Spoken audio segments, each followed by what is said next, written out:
కోపల్లో బిడ్డ ప్రజలందరికీ happy Christmas అమ్మా, హ్యాపీ క్రిస్మస్. ప్రభు ఈ పండుగలు మీ కుటుంబాలన్నీ అచ్చంచులుగా దీవించబడిన గాక, ఈ పండుగలు బహుగా ఆస్వాదించబడిన గాక, మీరు అనుకున్న కూడా పండుగలు జరుగున గాక. ఈరోజు చాలా సంతోషకరంగా మనందరం కూడుకోవడం ప్రభు కృప చూపించారు. మొదటిగా ఈ ప్రాంతం నాకు తెలియదండి. ఇంచుమించు 5-6 వేల మంది కైకుల ప్రాంతానికి 5-6 జిల్లాల వ్యాప్తంగా వస్తారు.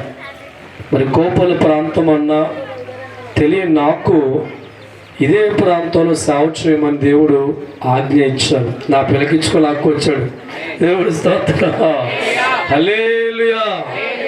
ఈ పండుగలు మనందరం కూడా సంతోషం గడపడానికి ప్రాముఖ్యమైనది. ఎందుకంటే అన్ని సందర్భాలు ఈరోజు మనకేంటి, యేసు ప్రభువారు పుట్టినరోజు. మనం అందరం ఏం చేయాలి, పండుగలో ఆనందించాలా. దేవుడి స్తోత్రం. చాలా తక్కువ వాక్యాన్ని మీకు అందించిన తర్వాత డ్యాన్సులు స్క్రిప్ట్లు ఉన్నాయి కనుక ఆ కార్యక్రమంకి వెళదాం. మొదటిగా లోకస్ వార్త, మన బేస్ పెంచుకోవచ్చు. లోకస్ వార్త 2వ అధ్యాయము 8వ వచనాన్ని ఒక్కసారి మనం ధ్యానం చేసుకుందాం. ఆ దేశములో కొందరు గొర్రెల కాపరులు పొలములో ఉండి రాత్రి వేళ తమ మందను కాచుకొనుచుండగా ప్రభువు దూత వారి యొద్దకు వచ్చి నిలిచెను. ప్రభువు మహిమ వారి చుట్టూ ప్రకాశించినందున వారు మిక్కిలి భయపడిరి.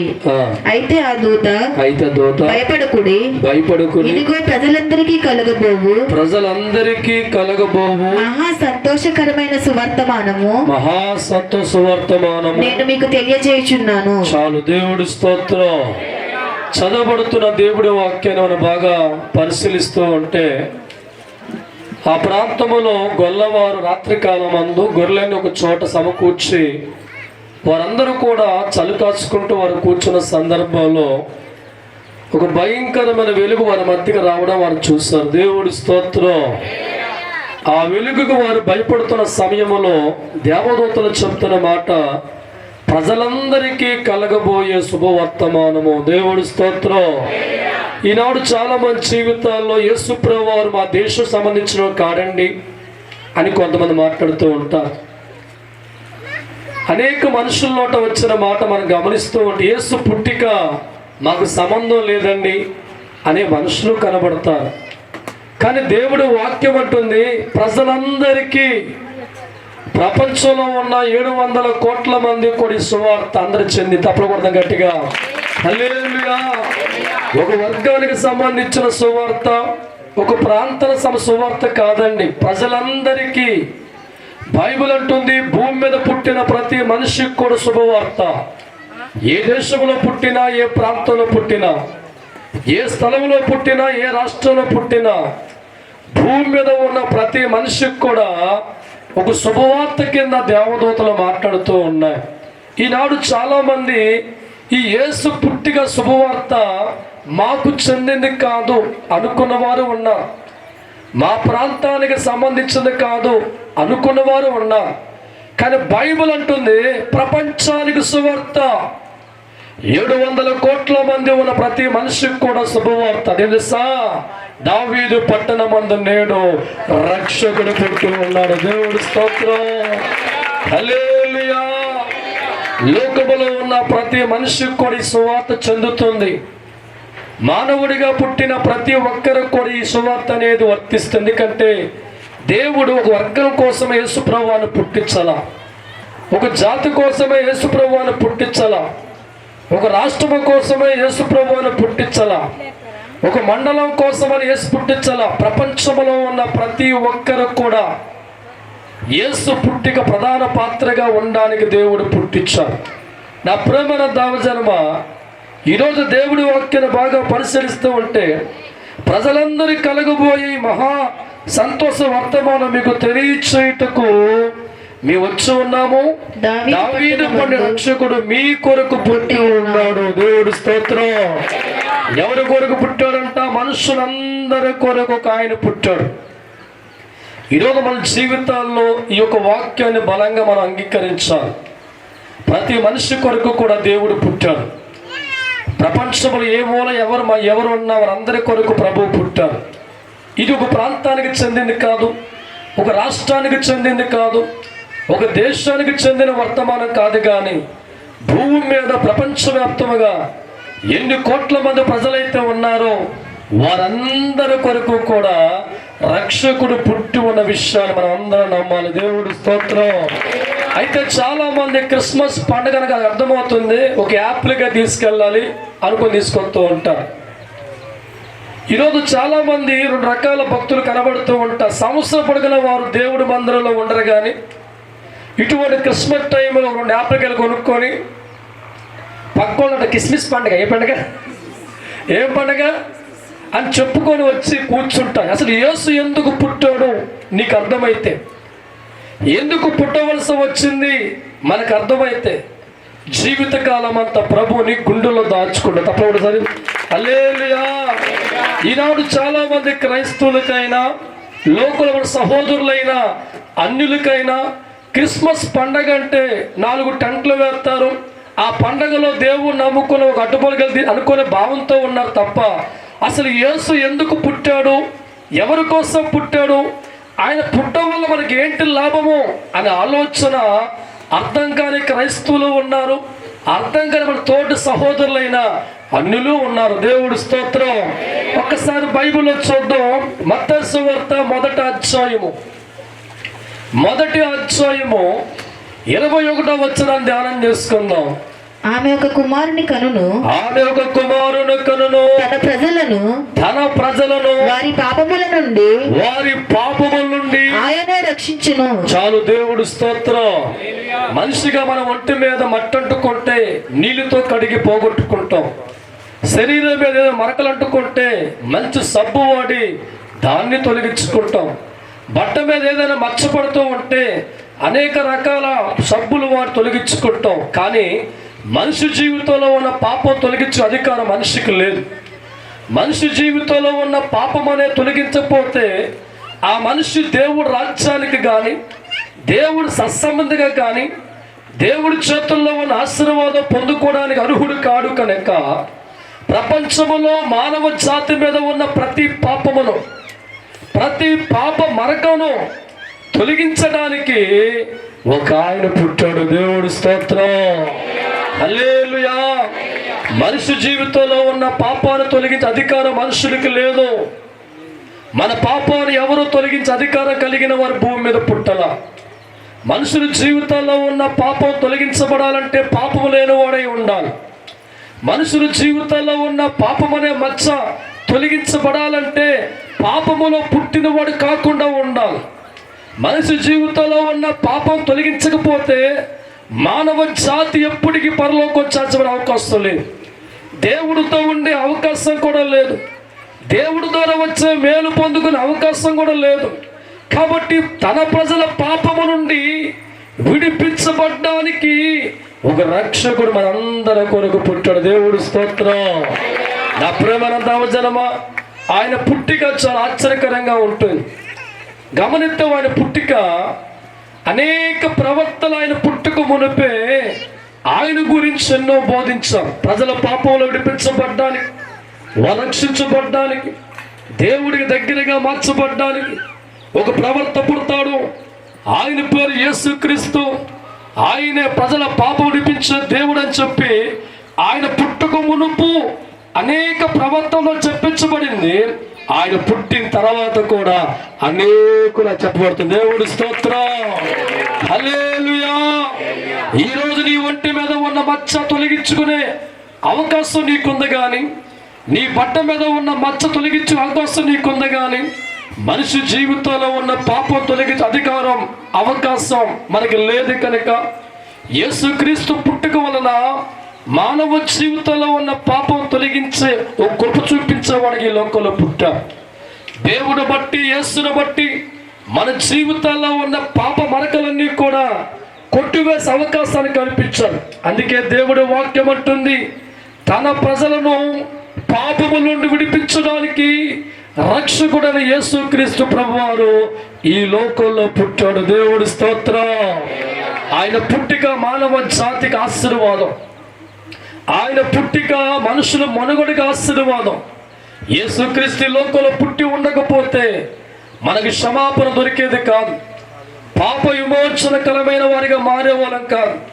ఒకవేళ యేసు ప్రభు వారు పుట్టి ఉండకపోతే, మనిషికి పాప క్షమాపణ దొరికే అవకాశం లేకపోతే, మనుషుల జీవితాలు దుఃఖములోని కష్టములోని ఆడవాళ్ళు తప్ప సంతోషం అనిపించే దినాలు మానవ జాతి చూడలేదు.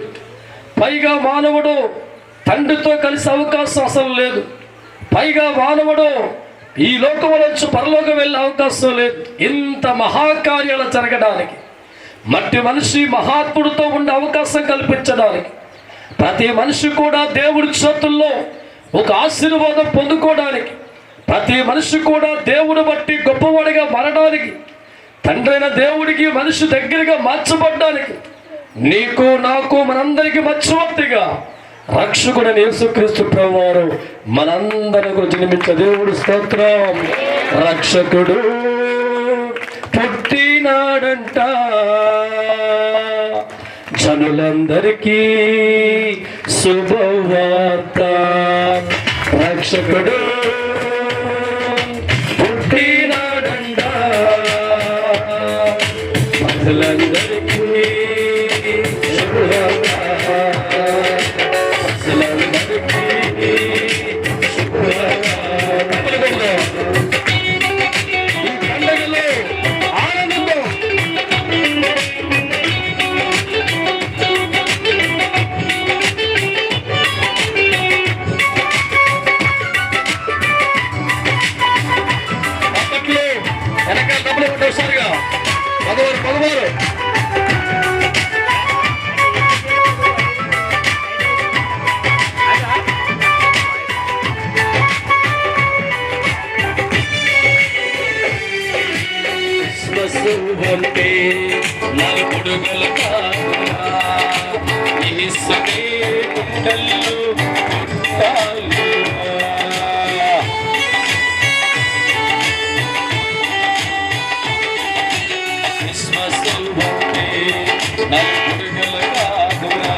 దావీదు పట్టణములో అసురుల బాటలో, దావీదు పట్టణములో అసురుల బాటలో, మన అందరి కొరకు పుట్టినాడు రక్షకుడమ్మా, మన అందరి కొరకు పుట్టినాడు రక్షకుడోయమ్మ, మన అందరి కొరకు పుట్టినాడు రక్షకుడోయమ్మ. సంతోషంగా మన అందరి కొరకు పుట్టినాడు రక్షకుడోయమ్మ. ఈ పండుగలో ఆనందించబడాలి, సంతోషంగా ఆయన ఆశీర్వాద దేవుడు.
మనిషి కొరకు మనిషిగా పుట్టిన ప్రతి మనిషి కొరకు నేడే నేడే మన అందరి కొరకు రక్షకుడు పుట్టినాడమ్మా. మన అందరి కొరకు రక్షకుడు పుట్టినాడమ్మా. హల్లెలూయా. గమనించాలి దైవజనమా, ఒక ప్రాంతానికి చెందినవాడు కాదు, ఒక రాష్ట్రానికి చెందినవాడు కాదు, ఒక దేశం చెందినవాడు కాదు, కానీ ప్రపంచంలో ఉన్న ప్రతి మానవుడు కొరకు యేసు పుట్టెను. తప్పలు కొడతాం. హల్లెలూయా, హల్లెలూయా. నా ప్రేమ దైవజన ఈ పండుగలో తెలుసుకోవాల్సింది ప్రభు యొక్క మహాకృప. మనిషి జీవితం దేవుని బట్టి చెంతగా చేర్చబడాలన్నా, మనిషి దేవుని బట్టి ఆస్వాదించబడాలన్నా, ఎక్కడో పరలోకంలో ఉన్న పరమ తండ్రికి ఒక మానవుడిగా ఉన్న మనము దగ్గరగా మార్చబడాలన్నా, మనిషి జీవితంలో ఉన్న పాపాన్ని తొలగించడానికి సర్వశక్తిమంతుడైన దేవుడు కుమారుడు యేసుక్రీస్తు ప్రభువారు ఈ లోకములో జన్మించారు. దేవుడి స్తోత్రం. ఆయన పుట్టిక మానవ జాతికి ఆశీర్వాదం, నీ కుటుంబానికి ఆశీర్వాదం. యేసుక్రీస్తు పుట్టికలో ఉన్న సత్యం మనం అర్థం చేసుకునే వ్యక్తులుగా ఉంటే మన గుండె లోతుల్లో ప్రభువుని దాచుకుంటాం, మన గుండె లోతుల్లో ప్రభువుకు అవకాశం ఇస్తాం. కేవలం క్రిస్మస్ అంటే 4 బుడగలు కాదని, 4 టెంట్లు కాదని, యేసు పుట్టిన కారణం తెలుసుకుంటే ఆయన మన గుండెల్లో పెట్టుకునేవారుగా మన జీవితం మార్చబడుతుందని ఎప్పుడైతే దైవజనం ఆలోచిస్తామో నిజమైన క్రిస్మస్ పండుగలో మనం అందరం ఏకీభవిస్తాం. దేవుడి స్తోత్రం. చాలా మంది జీవితాల్లో క్రిస్మస్ పండుగ అంటే మంచి బట్టలు వేసుకోవాలి, ఆపిల్ పట్టించుకోని చెప్పి సాధారణ వస్తూ ఉంటారు. దేవుడి స్తోత్రం. నిజమైన క్రిస్మస్ ఈ గుండెల్లో వేసి పుట్టడం ఒకటి. హల్లెలూయా, హల్లెలూయా. మన జీవితంలో దావీదు పట్టణమందు యేసు రక్షకుడు పుట్టిన వార్త మనందరికీ కాదు, ప్రపంచంలో ఉన్న ప్రతి ఒక్కరికి చెందింది. ప్రతి ఒక్కరు కూడా దాన్ని ఆహ్వానించవలసింది. దేవుడి ఉనికిని, దేవుడి ప్రణాళికని మనందరి కొరకు ప్రభు పుట్టిన కార్యక్రమంలో మనము ఎందుకంటే మనుషుల పాపములో నుంచి మానవ జాతి విడిపించబడడానికి, దేవుడితో వారి జీవిత సత్సంబంధం కలవడానికి దేవుడి లోకములో పుట్టి ఉన్నాడు. దేవుడి స్తోత్రం. నా ప్రేమైన దైవజనమా, మన జీవితంలో ఉన్న ప్రతి దాన్ని మనం తొలగించుకోగలం. ఒంటి మీద మరకున్నా, బట్ట మీద మరకున్నా, మన జీవితంలో దేని మీద మనకున్నా దాన్ని తొలగించే అధికారం మనకు ఉంది, కానీ మనిషి జీవితంలో ఉన్న పాపం తొలగే అధికారం మనకు లేదు. ఆ అధికారం కలిగిన వాడే రక్షకుడని యేసుక్రీస్తు ప్రభువారు. దేవుడి స్తోత్రం. హల్లెలూయా. చూడండి, ఇక్కడ లోక సువార్త 5వ అధ్యాయము 24వ వచనం ధ్యానం చేసుకుందాం. 24. అయితే పాపములు క్షమించుటకు, అయితే పాపములు క్షమించడానికి భూమి మీద మనుష్య కుమారునికి అధికారము కలదని. దగ్గరగా తప్పల కొట్ల ఒకసారి హల్లెలూయా. మనిషి జీవితంలో ఉన్న పాపాన్ని క్షమించే అధికారం ఎవరికి ఉందంటమ్మా? ఒక్క యేసు ప్రభువారికి మాత్రమే ఉంది.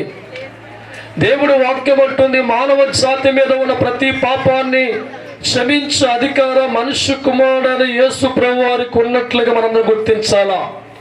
ఈరోజు మన జీవితాల్లో పాపము క్షమించాలి అంటే పాపము లేనివాడే మన ముందు నిలబడాలా. ఎదుటివాడి జీవితంలో ఉన్న పాపము క్షమించాలంటే పాపము లేనివాడైతే అధికారం చెల్లుబాటు అవుతుంది. వారిలో పాపం ఉండి నీ పాపము క్షమించాలా అంటే చెల్లుబాటు అవ్వదు. యేసుక్రీస్తు పుట్టిక పవిత్రమైనది, ఆయన జన్మ చాలా పవిత్రమైనది. పరిశుద్ధాత్మ ద్వారా మరియ గర్భములో వాక్కుగా పుట్టిన ఆయన పవిత్రమైన జన్మకారుకుడై ఉన్నాడు కనుక ఆయన ఆలోచనలో కానీ, ఆయన పుట్టుకలో కానీ, ఆయన రక్తములో కానీ, ఆయన ప్రవర్తనలో కానీ ఎక్కడ పాప దోషములు ఎక్కడ లేవు కనుక మనందరి పాపములు క్షమించే అధికారాన్ని తండ్రిన దేవుడు యేసు ప్రభువారికి ఇచ్చారు. దేవుడు స్తోత్రం. హల్లెలూయా. నా ప్రియమైన దైవజనమా, దేవుడు నమ్ముకున్న వారులారా, తోటి అన్య సహోదరులారా, ప్రేమపూర్వకంగా మీతో నేను మాట్లాడుతున్నాను. యేసుక్రీస్తు ప్రభువారు ఒక వర్గానికి చెందినవాడు కాదు, ఒక జాతికి చెందినవాడు కాదు. చాలా మంది అంటారు ఇంగ్లీష్ దేవుడు అంట. ఎవరు చెప్పారు మీకు? దేవుడు స్తోత్రం. ఏ దేవుడు అంట? ఇంగ్లీష్ దేవుడు. దేవుడు స్తోత్రం. రాష్ట్రానికో దేవుడు ఉంటాడా? జిల్లాకో దేవుడు ఉంటాడా? ప్రతి కుటుంబ యజమాని ఒక్కడే ఉంటాడండి. ప్రపంచానికి దేవుడు ఒక్కడే. దేవుడు స్తోత్రం. ఆ ఒక్కడ పుట్టిక మానవ జాతికి పండగ. తప్పకుండా ఒకసారి హల్లెలూయా. ఈ దినాలు మన అందరిలో కూడుకోవడం కారణం ఆ యేసు పుట్టిక. ప్రతి మనిషి జీవితాల్లో పాపము క్షమించే అధికారాన్ని కలిగిన వాడు యేసు పుట్టాడు. ఎందుకంటే పుణ్యాత్ముడిగా, పాపము లేనివాడిగా, పవిత్ర జన్మ కలిగిన వాడిగా, లోక రక్షకుడిగా, మానవ జాతిని ఉద్ధరించేవాడిగా, ఎక్కడ ఉన్న మానవుణ్ణి తండ్రితో కలపడానికి, తండ్రిలో ఒక్కడిగా మార్చడానికి, ఆ తండ్రి చేతుల్లో ఉన్న ప్రతి ఆశీర్వాదాన్ని మానవులు వారసులుగా కావడానికి, దేవుడు కుమారుడుగా, దేవుడు తనయుడిగా, ప్రజల పాపమును విడిపించే అధికారం కలిగిన వాడిగా నేడు దేవుడు మన మధ్య పుట్టి ఉన్న విషయాన్ని మన సంతోషకరంగా జ్ఞాపకం చేసుకుంటున్నాం. దేవుడి స్తోత్రం. ఈ పండగ దినాల్లో నీ దేవుడు నీకు గొప్ప పండగల దీవుల్లో ఇచ్చవబోతున్నావు. యేసు పుట్టిగా మీ జాతికి, మీ కుటుంబానికి, రాష్ట్రానికి, కోబల ప్రాంతం నిన్న ఆశ్రయం. ఎందుకంటే దేవుడు పుట్టుకలో సర్వ ఆశీర్వాదాలు మనందరం వారసులు. దేవుడి స్తోత్రం. నమ్మిన వారు తప్పులు కొట్టండి. హల్లెలూయా. లూకా సువార్త 7వ అధ్యాయము 48వ వచనాన్ని ధ్యానం చేసుకుందాం. లూకా సువార్త 7:48. నీ పాపములు క్షమించబడి ఉన్నవని, నీ పాపములు క్షమించబడి ఉన్నవని ఆమెతో అనెను. అప్పుడు ఆయనతో కూడా భోజన పంక్తిని కూర్చున్న వారు పాపములు క్షమించుచున్నా, పాపములు క్షమిస్తున్నా ఇతడెవడని తమలో తాము అనుకునసాగిరి. అందుకాయన నీ విశ్వాసము నిన్ను రక్షించెను, సమాధానము గల దానివై వెళ్ళుమని ఆ స్త్రీతో చెప్పెను. చాలు. దేవుడి స్తోత్రం. గమనించండి జనమా, మన జీవితాల్లో ఉన్న ప్రతి పాపమును కూడా క్షమించబడ్డానికి కారణం గాఢంగా ప్రభుని ప్రేమించింది. ఎవరినండి? ఈనాడు చాలా మంది క్రైస్తవులు లోకాన్ని ప్రేమిస్తూ ఉంటారు, లోక అలంకరణ ప్రేమిస్తూ ఉంటారు, లోకములో సంబరాలను ప్రేమిస్తూ ఉంటారు. కానీ ఆ స్త్రీ యేసు ప్రభువుని చూసిన తర్వాత, ఆయన మాటలో ఉన్న మాధుర్యం చూసిన తర్వాత, నడవడికను చూసిన తర్వాత ఆమె హృదయం అంతా కూడా కరిగిపోయింది. మహానుభావుడిగా భావించిన వ్యక్తిగా మారిపోయింది.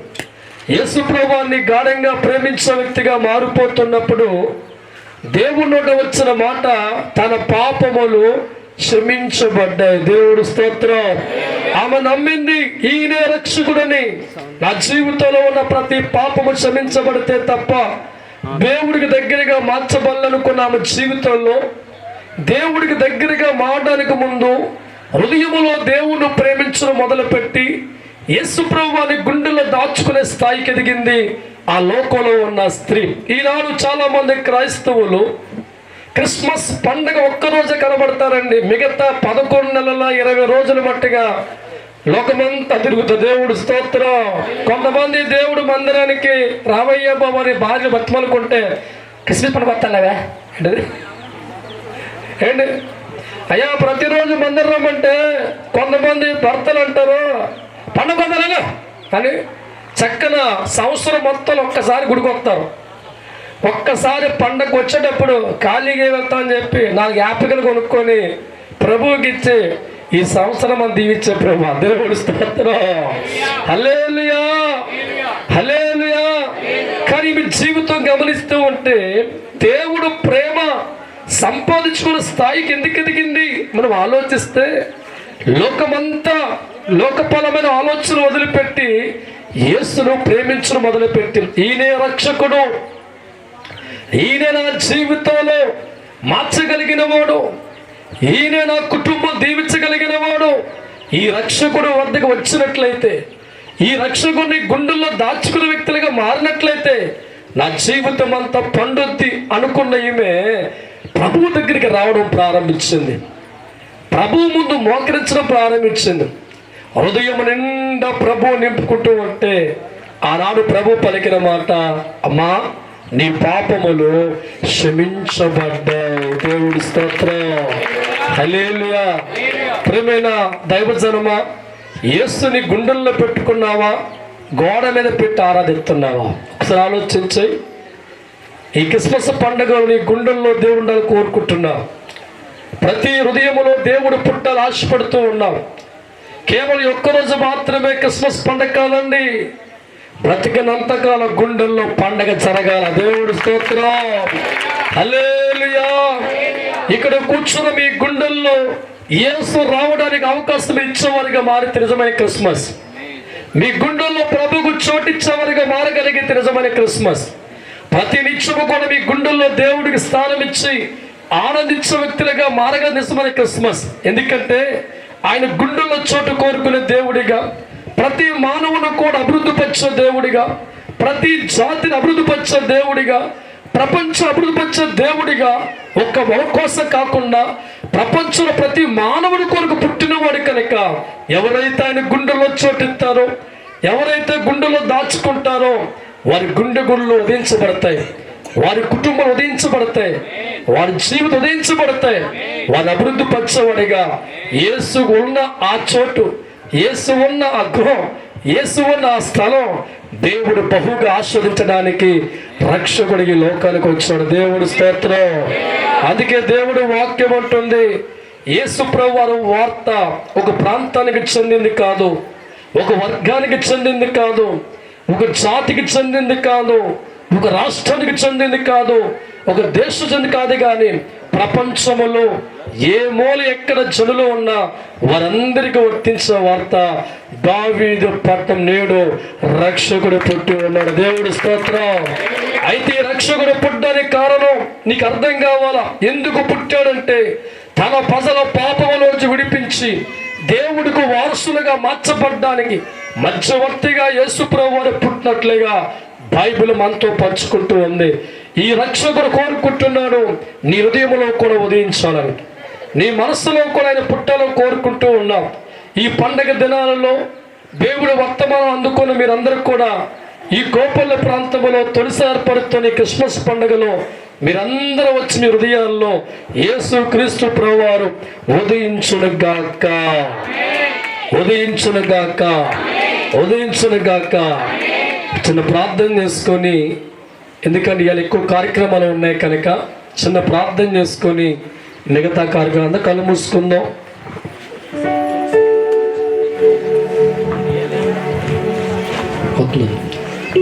పరిశుద్ధాత్మదేవ, కోపల్లి ప్రాంతంలో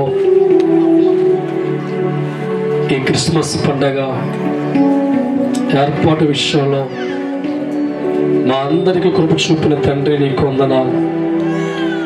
ఈ సమయంలో ఈ సన్నిధిలో మేమందరం ఈ పండుగలో పాల్గొన్నాం తండ్రి. నీ పుట్టిక ఒక ప్రాంతానికి చెందింది కాదని, ఒక వర్గానికి చెందింది కాదని, ఒక జాతికి చెందింది కాదని, ఒక రాష్ట్రానికి చెందింది కాదని, ఒక దేశానికి చెందింది కాదని, ప్రపంచమంతా ఉన్న ప్రతి మనిషికి శుభవార్తను మాట్లాడుతున్నావు తండ్రి. నీ పుట్టుక వల్ల మేము దగ్గరగా మార్చబడే అవకాశం కల్పిస్తున్నావు. నీ పుట్టుక మా పాపములు పరిశుద్ధంగా మార్చబడుతుంది తండ్రి. నీ పుట్టుక దేవుడితో అనుబంధం పెంచుకునే అవకాశం కలిగిస్తుంది. అభిషేకము నీ పుట్టుక మా జీవితాలు శుభం ప్రభువా. ఈరోజు నీ ప్రజలందరినీ పుట్టుక కార్యక్రమంలో పాల్గొన్నారు. ప్రతి ఒక్కరి కార్యక్రమాల్లో బహుగా మీరు దీవించబడమని వందనాలు తండ్రి. ఈరోజు క్రిస్మస్ కార్యక్రమంలో వచ్చిన ప్రజలందరినీ ఆశ్రయించబడ్డానికి నాయన నీ దక్షిణ హస్తం చాపుతున్నందుకు వందనాలు తండ్రి. పవర్ చేయండి ప్రభు తండ్రి. మీ నామానికి మహిమ తెచ్చుకోండి, మీ నామానికి ఘనత తెచ్చుకోండి, మీ నామ కీర్తి తెచ్చుకోండి. ఈ క్రిస్మస్ పండుగ ప్రతి ఒక్కరిని ఆస్వాదించమని, కృపతో నింపమని, మేలు దయచేయమని యేసు నామం పేరుట అడిగి వేడుకుంటున్నాము తండ్రి. Amen, amen. Happy happy Christmas, happy happy Christmas, merry merry Christmas, merry merry Christmas, happy happy Christmas. చెప్పాలా? Merry merry Christmas. Happy happy Christmas, merry merry Christmas. దేవుడికే మహిమ కలుగును గాక. All of you.